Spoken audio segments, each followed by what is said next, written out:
오늘 하나님께서 우리에게 주시는 말씀은 마가복음 15장 33절부터 39절 말씀을 우리 한 절씩 교독하겠습니다. 할렐루야. 네, 그래요. 오늘은 십자가 생명의 길이라는 제목으로 같이 말씀을 살펴보도록 하겠습니다. 이번 연휴에 TV를 보다가 미스터 트롯이라는 것을 처음 봤어요.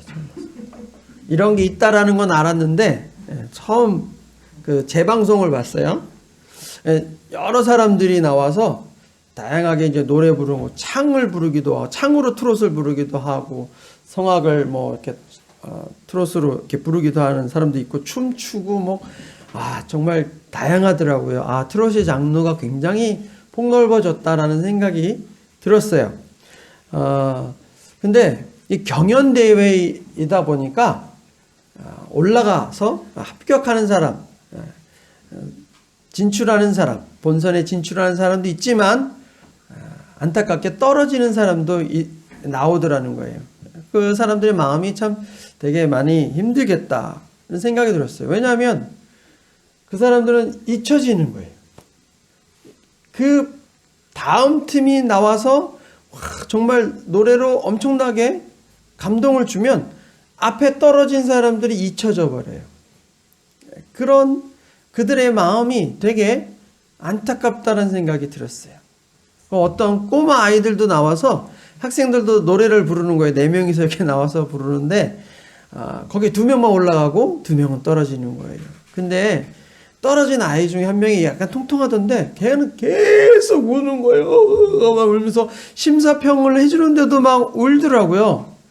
그러니까 이 심사하시는 분들이 막 어쩔 줄 몰라는 거예요. 애가 우니까 막 위로해 주려고 막 그러는 거예요. 그래서 그 심사하는 분 중에 한 분이 작곡가가 있었나 봐요. 그분이 자기가 이 대회랑 상관없이 2곡을 2명에게 내가 노래를 한 곡씩 주겠다라고 약속을 했어요. 얼마나 좋아요. 다른 사람들 다 그 노래를 받고 싶어서 막 이렇게 쩔쩔매는 그런 상황인데 이 아이는 그게 이미 예약이 되어 있는 거예요. 얼마나 좋은 거냐고요. 그런데 이 아이가 막 울면서 뭐라고 얘기하냐면 아니에요. 저는 공부하는 게 운명인가 봐요. 공부하는 게 운명이라고 그걸 거부하더라고요. 특이하다는 생각이 들었어요. 굉장히 좋은 기회인데 저 아이는 왜 울면서 거절했을까? 왜 저런 말을 했을까? 또 열심히 노래하고 최선의 노력을 다했음에도 불구하고 떨어져서 사람들한테 잊혀짐을 당하는 저 사람들은 얼마나 힘들까? 그들이 느끼는 감정은 뭘까? 이런 생각을 하면서 보게 됐어요. 이렇게 다른 어떤 목표에 놓고 그것을 도전했음에도 불구하고 그것이 떨어졌을 때 사람들이 느끼는 감정이 있어요. 그게 거절감이라는 거예요. 내가 도전했는데 안 됐을 때. 이 거절감. 부모님에게 엄마 이것 좀 해주세요 라고 했을 때 안 해줬을 때 아이들이 받는 감정 거절감이에요. 내가 사랑하고 좋아하는데 사랑한다고 좋아한다고 고백했는데 싫다고 당하는 것이 거절감이라는 거예요. 근데 이 거절감이 파괴력이 좀 큽니다.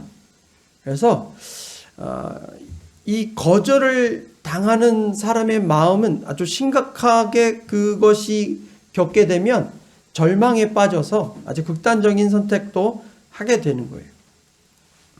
이 거절감이 왜 또 문제가 되냐면 이 거절감은 우리 자라나는 아이들이나 다른 사람들에게 낮은 자존감을 갖게 만들어요. 나는 이 세상에 불필요한 사람이야. 난 필요 없는 사람이야. 이런 감정을 갖게 만든다는 거예요. 사람들 앞에 자신 있게 나를 드러내지 못하게 되는 거예요. 그래서 그것이 되게 사람들로 하여금 어릴 때 이런 거절감을 많이 겪게 된 아이는요, 놀랍게도 이 육체적 성장까지도 영향을 줘서 잘 못 자라게 한다는 결과도 있더라고요.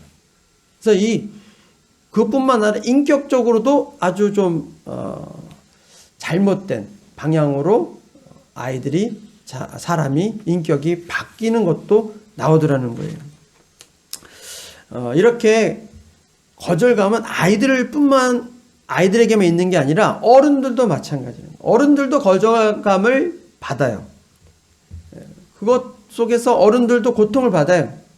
회사에서 해고를 당한다거나 아니면 뭐 회사에서 뭐 실수를 해서 먼 서울에서 먼 지방으로 발령을 받아서 좌천을 받는다거나 이럴 때 그 사람은 굉장히 거절감을 받죠. 거부감을 경험하게 되는 거예요. 그래서 정말 큰 슬픔 가운데 때로는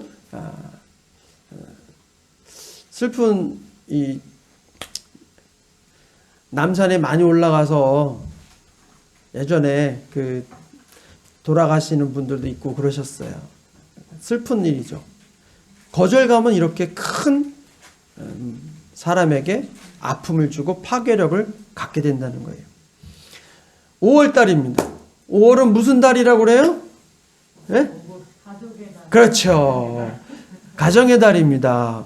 계절의 여왕이라는 5월에 특별히 이 가정의 달에 저는 여러분의 마음에 또 여러분의 자녀의 마음에 이 거절감이라는 쓴뿌리가 있지 않았으면 좋겠어요. 예수 그리스도 안에서 이 거절감이라는 쓴뿌리가 뿌리 뽑히고 주께서 자유케 해주시는 그 놀라운 자유를 경험하시게 되기를 주님의 이름으로 축원합니다. 자유하셔야 돼요. 이 거절감으로부터. 근데 오늘 본문을 읽으면 십자가에 달린 예수님이 묘사가 되어 있어요. 예수님께서 십자가에서 하나님께 거절당하시는, 외면당하시는, 버려지는 장면을 우리가 접하게 됩니다. 왜 하나님의 아들이신 이 예수님이 하나님께로부터 배척당하고 외면당하고 거절당해야만 했을까요? 이 십자가 사건을 통해서 우리에게 주시는 메시지는 무엇일까요? 짧게 두 가지만 살펴보겠습니다. 오늘 설교는 예화가 별로 없어서 우리 학생들이 좀 지루해할 수도 있는데 좀 잘 들었으면 좋겠어요. 자, 첫 번째로 우리 때문에 하나님께 거절당하셨다라는 거예요. 따라해 보세요. 나 때문에 하나님께 거절당했다. 누가 거절당한 거예요? 예수님. 예수님께서는 이스라엘 시간으로 제3시에 십자가에 못 박히셨어요.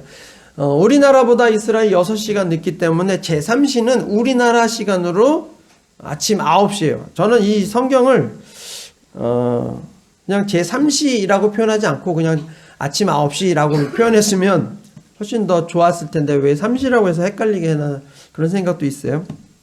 오전 9시에 매달리셨어요. 그리고 3시간이 지난 제6시 정오죠. 정오에 놀라운 일이 벌어져요.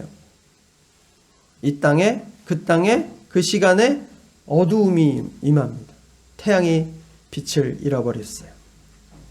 여러분 12시예요. 12시는 하루 중에 가장 밝은 날이잖아요.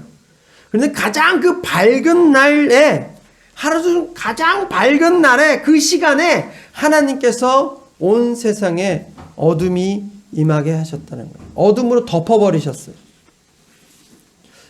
이 장면을 놓고 신학자인 도널드 거스리는 이렇게 묘사했어요. 하나님께서 버림당하는 아들을 참아 볼 수 없어서 어둠으로 세상을 가리신 것이라고 표현했어요. 저는 이 표현이 굉장히 가슴에 와닿아요. 저는 참 맞다라고 생각이 들어요. 우리가 또 패션 오브 크라이스트라는 영화를 보면 마지막에 예수님께서 숨을 거두시는 그 장면에 하늘에서부터 물방울이 하나 툭 떨어지는 장면이 나옵니다. 그럼 비가 내리는 장면인데 그 물방울이 처음 한 방울 툭 떨어지는 그 장면이 마치 하나님께서 눈물을 흘리시는 장면을 연상시켜줘요.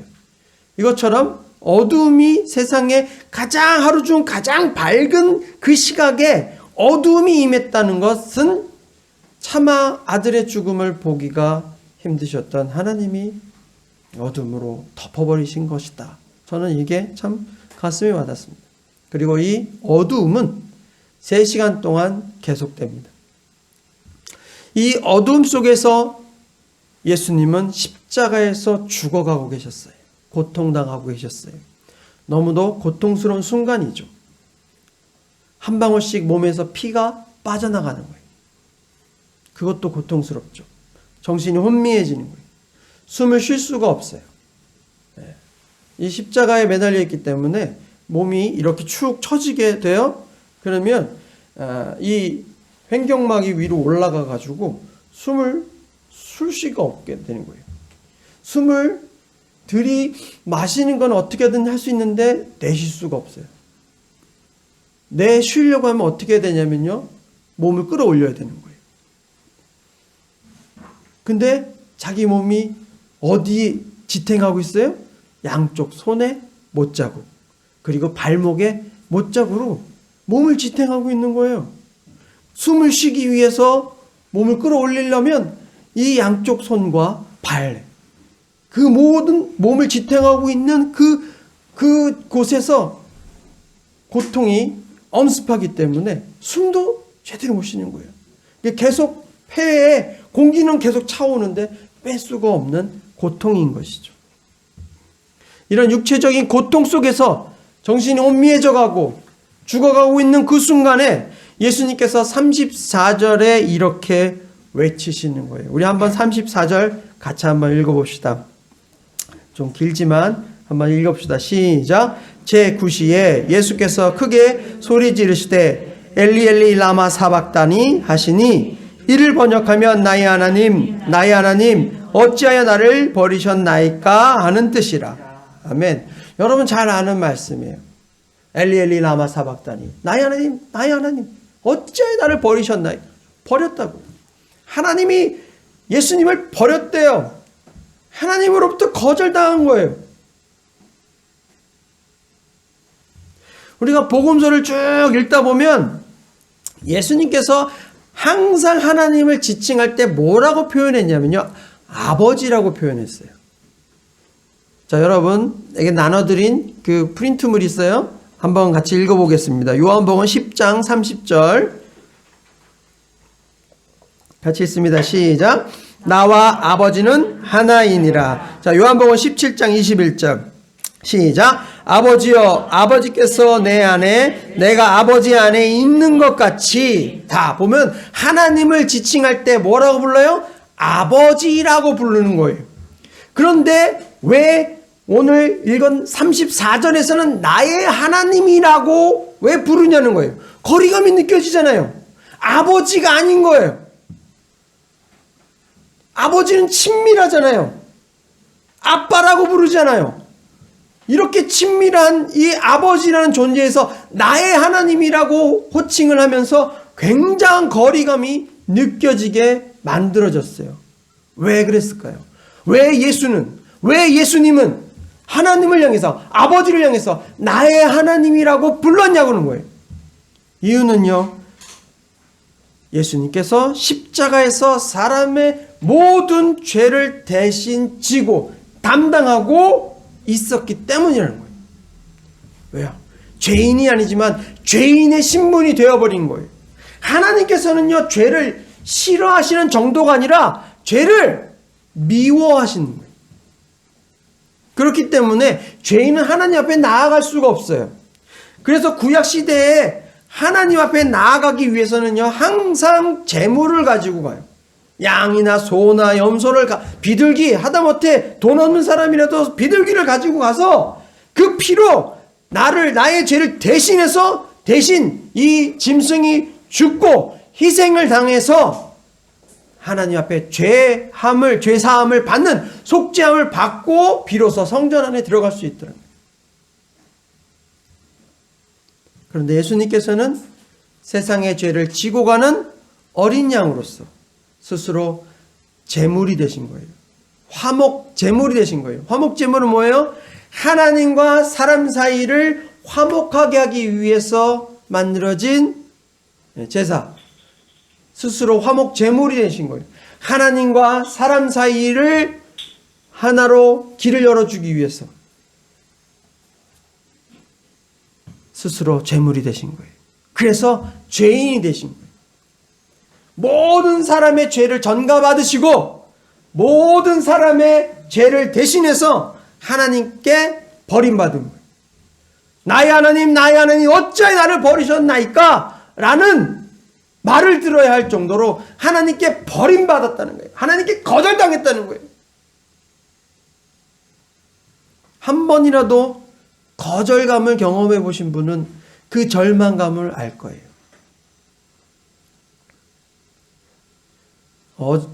어제인가 그저인가 하여튼 좀 유튜브에서 그 미운 우리 새끼라는 프로그램을 봤어요. 거기에 어떻게 하다 보니까 김종국,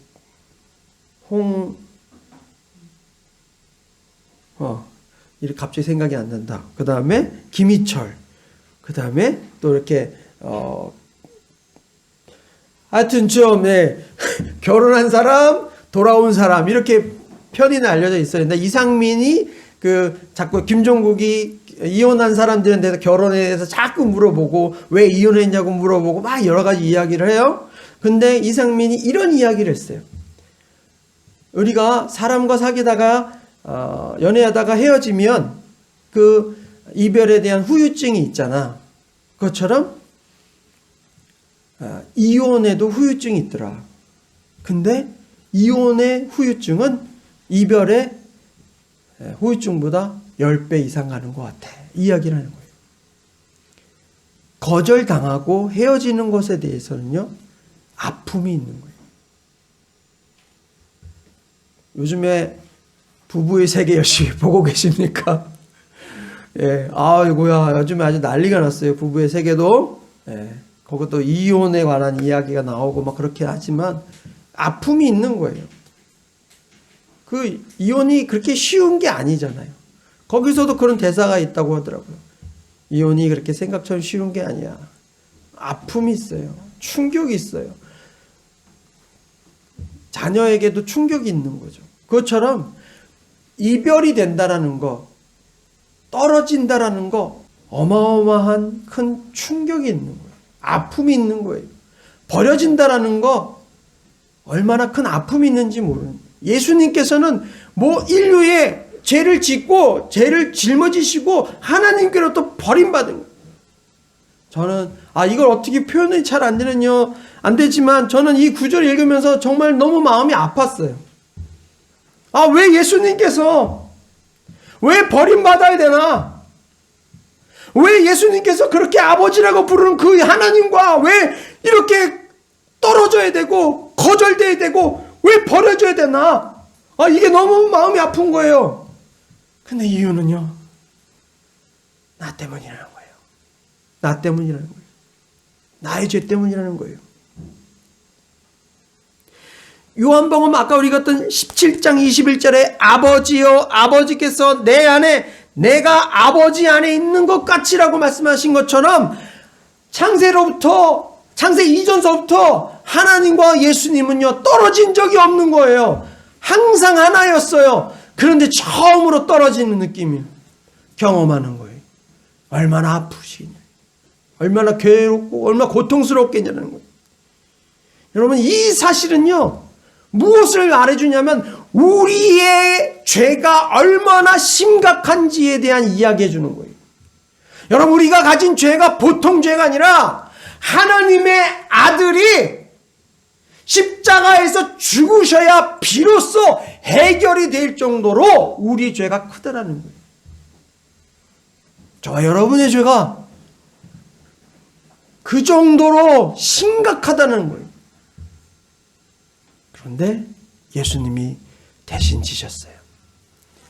예수님이 저와 여러분의 죄를 대신 짊어지시고 내가 당해야 될 이 버려짐, 내가 겪어야 될 이 거절감 대신 예수님이 경험하셨다는 거예요.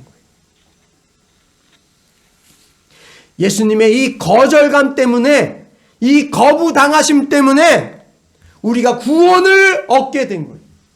예수님의 이 거절당하심 때문에 예수를 구주로 믿는 사람들에게 저주를 당하거나 하나님께 버림받는 일이 생기지 않게 되었다는 거예요.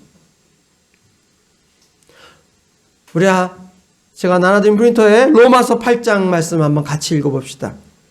저 이 말씀 읽을 때마다 큰 위로를 받습니다. 우리 한번 같이 읽읍시다. 로마서 8장 같이 읽습니다. 시작. 누가 우리를 그리스도의 사랑에서 끊으리요? 환난이나 공고나 박해나 기근이나 적신이나 위험이나 칼이랴.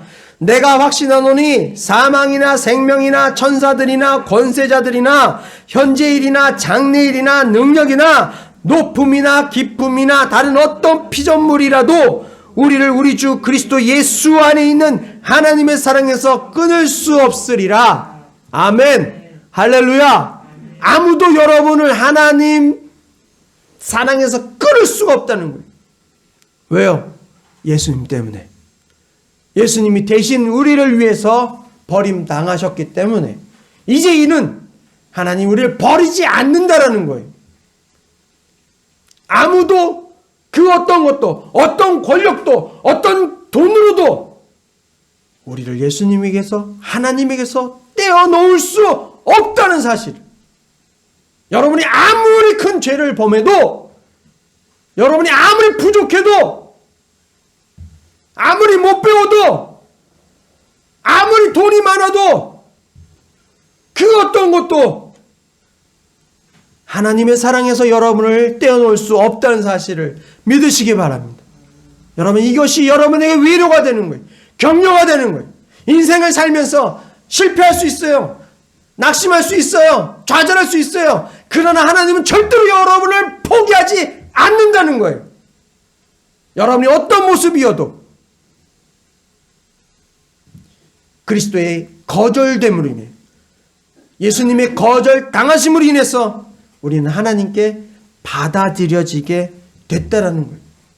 여러분, 이 사실을 믿고 의지하면서 이 세상을 정말 승리하는 자가 됐으면 좋겠어요. 하나님께 감사드리는 자가 됐으면 좋겠어요. 매사의 모든 일에 감사드리는 감사의 사람이 되었으면 좋겠어요. 그런 사람으로 한 주간 또 여러분의 남은 평생을 정말 감사하면서 하나님께 감격해야 하면서 살아가는 하나님의 귀한 자녀가 되시길 주님의 이름으로 축원합니다. 두 번째는요, 십자가는 생명의 길이다. 따라해 보세요. 십자가는 생명의 길이다.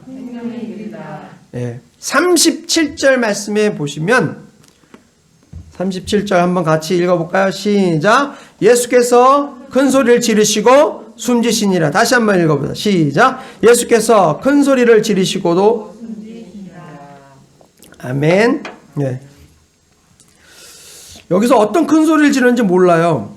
근데 다른 성경에 요한복음 19장 30절을 보시면 이런 말씀을 하시며 숨을 거두십니다. 돌아가시기 바로 전에 가상칠언 중에 맨 마지막, 그건 아니구나. 다 내 영을 아버지께 부탁하나이다 있어요. 근데 그 이전에 다 이루었다라는 표현이 나와요. 다 이루었다. 뭘 이루신 거예요? 저와 여러분을 위한 구원의 길을 다 이루신 거예요. 38절 보시면 이 예수님이 숨지고 난 이후의 일이 발생하는 일이 보여집니다. 자, 38절 한번 읽어봅시다. 시작. 이에 성소 휘장이 위로부터 아래까지 찢어져 둘이 되니라. 아멘. 여러분, 이 성소 휘장은요, 성소와 지성소를 구분하는 것이에요. 지성소에는 법궤가 있고 그 위에 항상 하나님이 임재하신다라는 의미가 있어요. 그래서 이 지성소에는 아무나 들어가는 게 아니라 대제사장도 1년에 딱 한 번밖에 안 들어가요. 아무나 못 들어가요. 근데 그 성소와 지성소의 구분을 하는 이 휘장이 찢어졌어요. 위에서부터 아래로.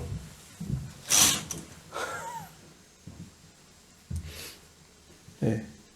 이게 무엇을 의미하는 거예요? 열어버리니까 어때요? 히브리서 10장 19절 20절 말씀 보겠습니다. 같이 읽어봅시다. 성소의 휘장이 찢어진 의미가 나와요. 같이 읽습니다. 시작. 그러므로 형제들아 우리가 예수의 피를 힘입어 성소에 들어갈 담력을 얻었나니 그 길은 우리를 위하여 휘장 가운데로 열어 놓으신 새로운 살길이요 휘장은 곧 그의 육체니라. 아멘. 정확하게 이 휘장은 무엇을 상징하는 거예요? 예수님 상징하는 거예요. 예수님이 그 육체가 찢어지는 것처럼 성소가 찢어진 거예요. 하나님의 아들인 예수 그리스도의 육체를 찢어서 우리가 하나님께로 나아갈 수 있는 길이 이제 비로소 열린 거예요. 새로운 길이 열린 거예요. 그전에는 막 맨날 죄 지을 때마다 소를 잡아야 되고 양을 잡아야 되고 비둘기 잡아야 되는 거예요. 그러나 이제는 그런 일이 없어지는 거예요. 왜요? 예수님께서 자기의 몸으로 화목제물이 되시고 그 결과가 휘장이 찢어졌어요. 휘장이 찢어져서 하나님께로 나아갈 수 있는 길이 만들어진 거예요. 구분이 사라졌어요. 성소와 지성소의 구분이 사라졌어요. 이제 누구나 하나님 앞에 나아갈 수 있게 되었다라는 거예요. 히브리서 4장 16절 우리 한번 같이 읽읍시다. 시작. 그러므로 우리는 긍휼하심을 받고 때를 따라 돕는 은혜를 얻기 위하여 은혜의 보좌 앞에 담대히 나아갈 것이니라. 아멘. 이제는 누구나 예수 그리스도의 이름으로 하나님 앞에 담대히 나아갈 수 있게 되었다라는 거예요. 이게 우리 스스로 얻어낸 힘이에요? 이 우리 스스로 얻어낸 생명의 길이에요? 아니라는 거예요. 우리가 38절에서 읽은 것처럼 성소 휘장이 위로부터 아래까지 찢어져 라고 표현했어요. 성소가 휘장이 찢어질 때 사람이 찢었으면 아래에서 위로 찢어져야죠. 그러나 위에서부터 아래로 찢었다는 것은 하나님이 찢으셨다는 거예요. 이건 무엇을 나타내는 거예요? 생명의 길은 사람이 만들어낸 것이 아니라 하나님께서 열어주셨다라는 거예요. 저와 여러분을 위한 생명의 길, 이 십자가의 길 때문에 우리가 살 수 있게 되는데 그 길은 하나님이 만들어 놓으셨다는 거예요. 우리 어떤 노력, 기도 많이 하고 100일을 하고 100일을 1000일을 기도해도 헌금을 아무리 많이 해도 우리가 구원을 얻을 수 있는 길을 만들어내지 못한다는 거예요. 구원은 하나님께로부터 주어졌다는 것, 성소가 위로부터 아래로 찢어졌다는 것에서도 분명하게 보여주고 있다는 거예요. 이것이 하나님께 나아가는 유일한 길이 된다는 사실을 여러분 믿으시기 바랍니다. 이제 우리는요, 하나님 앞에 자유롭게 나갈 수 있는 거예요. 여러분, 이게 얼마나 큰 감격인지, 큰 은혜인지 한번 상상해 보셨으면 좋겠어요. 만약에 이 사건이 없었다면 여러분 오늘도 우리 양 잡아야 돼요. 한 명씩 들어올 때마다. 서송선 집사님이 양 가지고 와서 기도하고 같이 그 구약에 보면 제사 지낼 때 같이 잡아요. 혼자 제사장이 혼자 잡지 않아요. 같이 해요. 왜요? 나의 죄가 이 양에게 전가되는 것, 그것이고 그것이 죽어가는 것을 바라보면서 내가 이렇게 죽었어야 되는 데를 경험하기 위해서요. 자, 오늘 서동선 집사님 양, 홍미자 집사님 양, 김유성 권사님 양, 이렇게 우리 뭐 승원이는 비둘기로 할까? 비둘기 하나씩 다 갖고 와야 돼. 다. 이 제사 지내려면 오늘 하루 종일 걸리는 거예요. 이젠 그런 일이 없더라는 거예요. 하나님께서, 예수님께서 십자가에서 죽으심으로 그 길이 열렸어요. 이제 언제든지 누구든지 예수님을 구주로 믿는 사람은 예수의 이름으로 하나님의 은혜의 보좌 앞에 언제든지 나갈 수 있게 되었다라는 거예요. 그래서 우리가 화장실에서조차도 기도할 수 있게 되는 거예요. 어디 불경건하게 어디서 화장실에서 힘을 쓰고 비밀한 일을 행하면서 어떻게 하나님께 기도할 수 있냐고요. 근데 이제는 그런 일도 가능한 거예요. 놀라운 길을 열어주신 거예요. 생명의 길을 열어주신 거예요. 그래서 하나님 앞에 나아갈 수 있는 이 길이 열림으로 인해서 우리가 어떠한 사소한 기도라도 하나님이 들으실 준비가 되어 계신 거예요. 주님은 이미 나의 기도 들을 준비가 다 돼 있어요. 네? 여러분이 일상생활에서 미주알 고주알하는 얘기 다 해도 괜찮아요. 사람에게 이야기하면 고자질이 되지만 하나님께 말하면 기도가 돼요. 하나님께 고자질하세요. 사람한테 말하지 말고. 하나님의 아들 예수 그리스도가 죽으심으로 성소의 휘장이 찢어지고 하나님께 나아가는 생명의 길이 비로소 열리게 됐다는 사실이에요. 저와 여러분을 위해서. 그래서 그 기도가 길든 짧든 무거운 내용이든 가벼운 내용이든 상관없어요. 다 하나님 받으시는 거예요. 여러분 이게 얼마나 좋아요. 얼마나 좋아요. 얼마나 감격이 돼요. 얼마나 희망이 돼요. 하나님이 날 거절하지 않는다는 거예요. 하나님이 날 버리지 않는다는 거예요. 하나님이 여러분을 버리지 않아요. 하나님이 여러분을 거절하지 않아요. 얼마나 희망이에요. 기억하십시오. 우리는 거절되지 않는, 하나님께 거절되지 않는 존재라는 사실을 기억하셨으면 좋겠어요. 여러분 이것만으로도 큰 기쁨이에요. 큰 희열이에요. 이 사실을 믿고 한 주 동안도 여러분 힘있게 사십시오. 용기 있게 사십시오. 힘을 내십시오. 네, 여러분 하나님께 거절받지 않습니다. 기도하겠습니다. 은혜롭고 사랑이 많으신 하나님 아버지, 허물 많고 허점투성이인 우리를 거절하지 않으심에 감사합니다. 사람은 나를 버려도 또 나를 거절한다고 해도 예수님 안에서 하나님은 우리를 절대 거절하지 않으신 줄 믿습니다. 이 사실에 용기를 얻습니다. 또한 감사드립니다. 우리가 한 주간을 또 살아갈 때에 하나님의 이 사랑을 기억하면서 힘있게 세상으로 나아가 참된 기쁨과 승리를 누리는 복된 인생이 되게 하옵소서. 감사를 드리며 거룩하신 예수 그리스도 이름으로 기도하옵나이다. 아멘.